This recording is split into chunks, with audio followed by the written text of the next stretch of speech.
আবু সাইদ হত্যাকাণ্ডের দুটো পার্ট, একটা হচ্ছে শেখ হাসিনা, আসাদুজ্জামান খান কামাল এবং চৌধুরী আব্দুল্লাহ মামুন। আবু সাইদের মামলায় আমরা দুইজনের সাক্ষীর হাজিরা দিয়েছি। 12তম সাক্ষী হিসেবে রেজা সাক্ষী দিয়েছেন। বিশ্ববিদ্যালয় ছাত্র ছিলেন ওই সময়, আকিব রেজা খান, ওই সময় বিশ্ববিদ্যালয়ের তৃতীয় বর্ষের ট্রিপলি বিভাগের ছাত্র। তিনি জবানবন্দি দিয়েছেন। তার জেরার শুরু হয়েছে। আমির হোসেন এবং সুজন চন্দ্র রায় দুজনের পক্ষে তার জেরা করা হয়েছে। বাকিদের জেরা 2:30টার সময় শুরু হবে। উনি কি বলেছেন? উনি ঘটনার প্রত্যক্ষদর্শী। আবু সাইদকে আহত অবস্থায় তুলে নিয়ে হাসপাতালে পাঠানোর জন্য রিকশায় তুলে দিয়েছেন, সেই অবস্থাটা বলেছেন। উনি এই ঘটনার জন্য বিশ্ববিদ্যালয়ের প্রশাসনকে দায়ী করেছেন।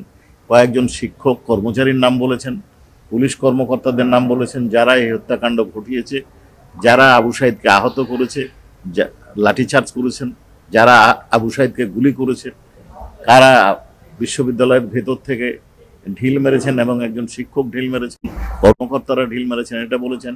বিশ্ববিদ্যালয়ের জি কয়েকজন পুলিশের নাম বলেছেন উনি। আরিফ সাহেবের নাম বলেছেন এবং কনস্টেবল সুজন চন্দ্র রায় এবং আরেকজনের নাম বলেছেন। বিশ্ববিদ্যালয়ের শিক্ষকের কথা বলেছেন, প্রক্টর সাহেবের কথা বলেছেন এবং প্রশাসনের কথা বলেছেন।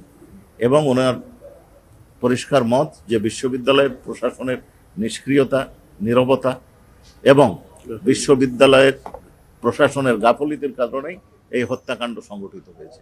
আবু সাইদ হত্যাকাণ্ডের দুটো পার্ট, একটা হচ্ছে শেখ হাসিনা, আসাদুজ্জামান খান কামাল এবং চৌধুরী আব্দুল্লাহ মামুন।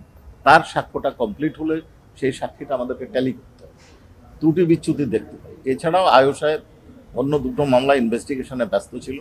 আমি ব্যক্তিগতভাবে একটু কাজে গেছিলাম বিভিন্ন কারণে। এইটা খুব বড় ধরনের কিছু ত্রুটি বা সমস্যা নয়, এটা স্বাভাবিক প্রক্রিয়া মামলার, যে কোনো সময় অ্যাডজর্নমেন্ট হবে, কোনো সময় বেশি সাক্ষী হবে। এই ক্ষেত্রে প্রসিকিউশন মামলা ডিলে করার বা ডিলে হচ্ছে এই ধরনের কোনো চিন্তা করার কারণ নেই। দ্রুততম সময়ের মধ্যে মামলার সাক্ষ্য গ্রহণ শেষ হওয়া উচিত।